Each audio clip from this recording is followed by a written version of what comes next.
I sometimes have people come to me and say, why am I even eating? Last night I went and sat down in the sofa to have a lovely evening to relax. It was my time for me. The kids were in bed. I had time to just be at peace. And then I started eating. And the thoughts were going around in my head about, oh, I would really like to eat that. And I went to the fridge and I would told myself it would just be one piece. And then 5 minutes later, I was back there again.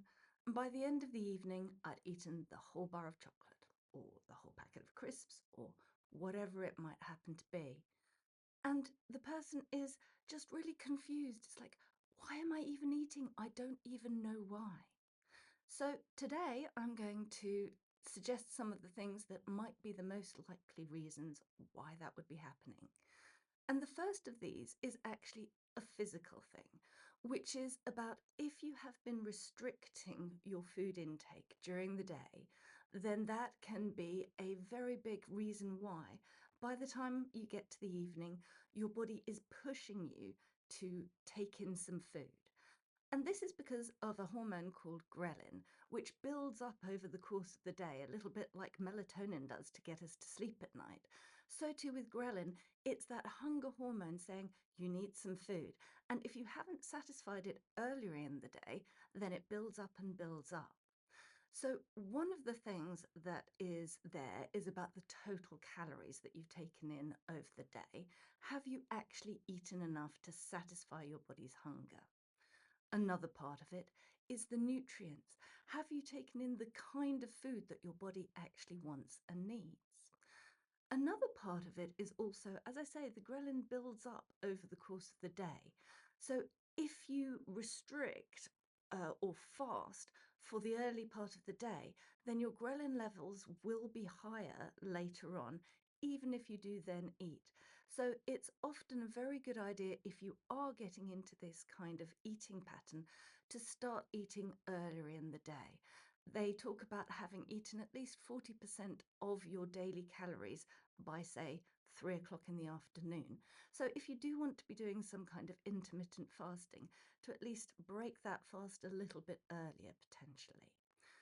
And the last element is if you have been telling yourself, I'll diet tomorrow, and it's tomorrow, you're actually building up your ghrelin levels because it is affected by what you think. They've done quite a few studies that show that if you think about the fact that tomorrow you're going to be dieting, it actually boosts your ghrelin levels because your body's like, we better pack it in now because we're not going to have any tomorrow. And so that can also increase your hunger in the evenings in particular. Another hormone, another physical thing that can have an effect on this is cortisol, which is one of the main stress hormones. And it's been shown that if your cortisol levels are higher, your ghrelin levels will also be higher.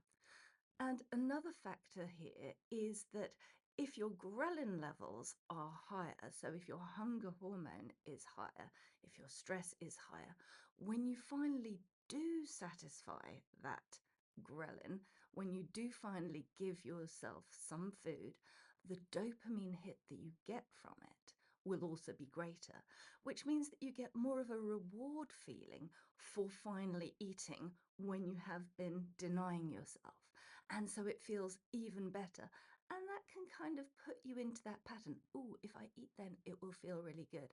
And even if it doesn't then really feel good, somehow that pattern has been established in your brain that that is going to happen. And so that might be one of the reasons as well why you are eating at that time of day, because it's become a pattern, a habit. So it could be because you've been very stressed during the day and that will boost your ghrelin. And it could just be this kind of habitual side that has been programmed into you at a neurological level. So that's kind of looking at the physical side, the hormonal side of this kind of eating pattern. But what about the actual emotions? Because people often say to me, I'm not even sure what I'm feeling. And one bit of it is that if you've had a stressful day, then you might be in a kind of buzzy place. And food does actually work to calm you down to help transition you. It's kind of like you're telling your body it is safe enough for us to relax. We can eat, we can go into rest and digest mode. And so that message comes across as you are eating, and that does actually work. But it doesn't change the fact that there is something behind that, which is perhaps that you have had a very stressful day. And so, doing something to manage the stress in your life, for example, with a little bit of daily mindfulness or with some yoga or going for a walk, something like that, will help that to be less.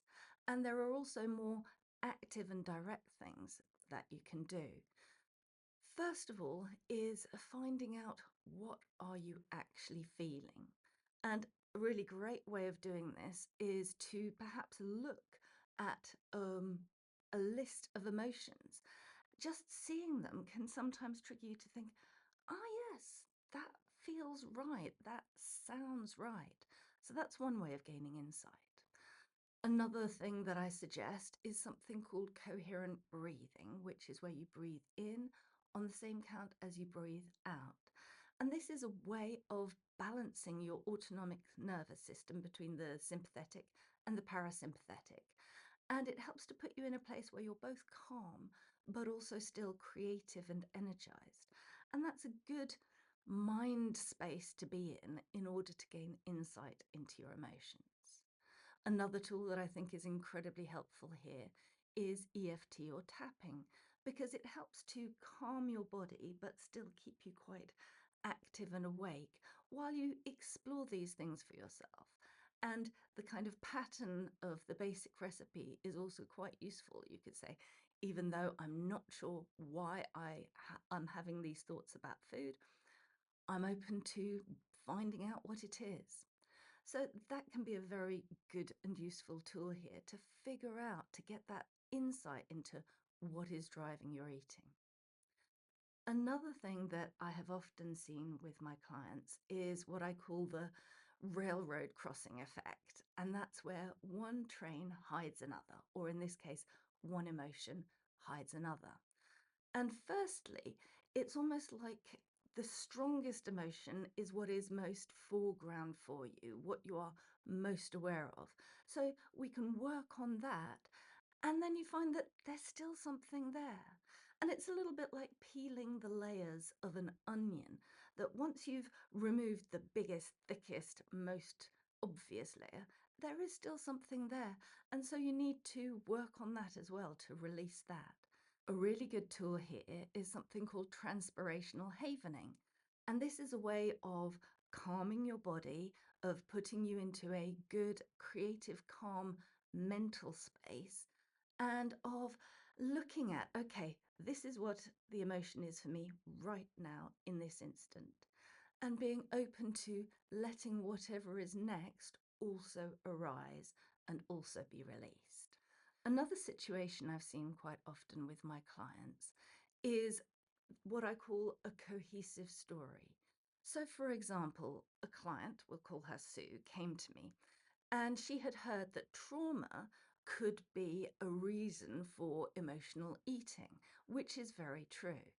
And she was aware of a trauma that she had suffered. So she thought, well, this is probably what's causing my eating. So we did some deep trauma work on that and cleared it. And yet she found she was still eating. And she was kind of confused by this. It's like, they say it's trauma and then you eat. I've cleared this trauma. I really do feel absolutely fine about that now. What's going on here? It's a little bit like the layers of the onion thing. There may actually have been a trauma even further back, perhaps one that you're not aware of, perhaps one that is from a time when you were pre-verbal or one that you have blocked out. And so, actually, what you need to do is get back to that earlier trauma. And fortunately, there are also tools that we can use there, for example, an affect bridge, to get back to that even earlier trauma, even potentially if it is pre verbal, so that you can clear that as well and really make these changes last. So, these are just a few of the suggestions and tools for why am I even eating? I hope that you found them helpful, that perhaps something has been triggered there for you. And if you would like to explore this a little bit more, I have quite a few blog posts and lots of other resources on my website that can be really helpful at exploring these different emotions that underlie emotional eating.